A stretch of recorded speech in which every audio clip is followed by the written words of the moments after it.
Butun kosmos o'zini burchlari bilan tog'u toshlar bo'lsin, ulkan ummon okeanlar bo'lsin, o'rmonlar, sahrolar bo'lsin, bular hammasi insonga bo'ysundirilgan. Demak, inson mana shularning hammasidan oliy maqomda. Inson shuni bilishligi kerak. Inson shuni bilishligi kerak.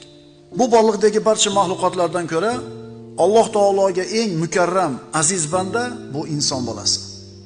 Dar haqiqat biz odam bolalarini aziz mukarram qildik. Odam bolasi bormi? U aziz mukarram. Mushrik bo'lsin, yahudiy bo'lsin, nasroniy bo'lsin, ateist bo'lsin, musulmon bo'lsin, hammasi odam bolasi deyiladi.